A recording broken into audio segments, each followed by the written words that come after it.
Hi everyone, so today I would like to introduce the documentary Zach's Ceremony in my future Japanese class. It is about the growth of an indigenous boy Zach from 10 years old to 16 years old. And the reason why I choose this film is that it is good for students to know about what the Aboriginal world is like, what is meant by being an Aboriginal people.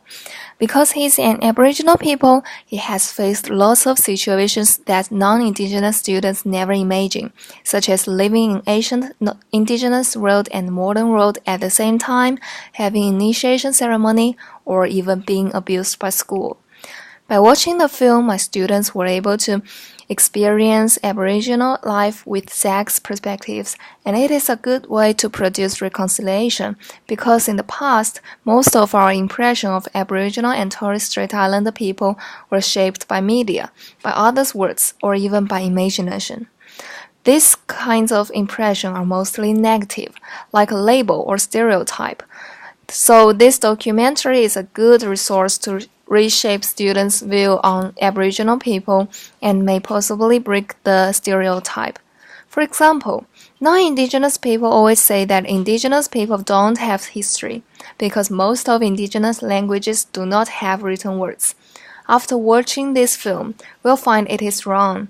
In the 1 hour and 12 minutes, the Aboriginal old woman says, "You had your story in the diary, but we had our story singing the song. The song tells you the story, what happened before. We are telling them at the same time. You have to paint up and learn when you are young. So when we are getting old, you take over." It is quite interesting, right? Art and language can also be the tool of cultural heritage. Also, students will find out that the diversities of indigenous culture is more than they imagine.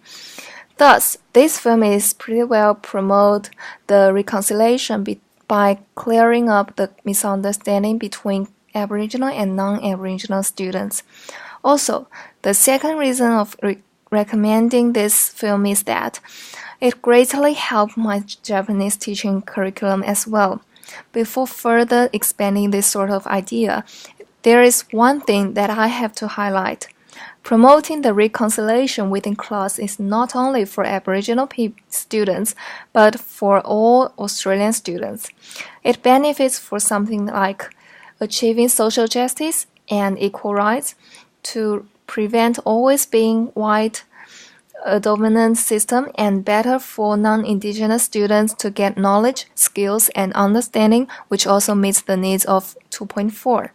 So let's talk about the connection between Zach's ceremony and Japanese teaching curriculum now.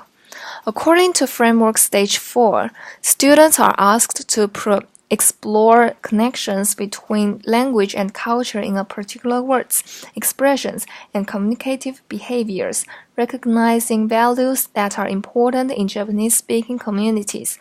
Also, they share their reactions to intercultural experiences, considering how ways of communicating and expressing identity are shaped by the values and beliefs of our community. From 12 minutes to 15 minutes of the movie, Zach says he seems as black by white people, and it seems as white by black people. He's very sad about this, and says he's not black, not white, he's sort of in the middle. In this scene, black and white are not simply represent colors. They are more than that, about race, about skin color, and even with prejudice and excluded. Although it is a negative example, students can clearly see the connections between culture and language use in particular words. Then, I make some practices based on these ideas to practice students' Japanese language. There are lots of Japanese words that contains other meanings because of culture, and students are asked to collect at least 10 words.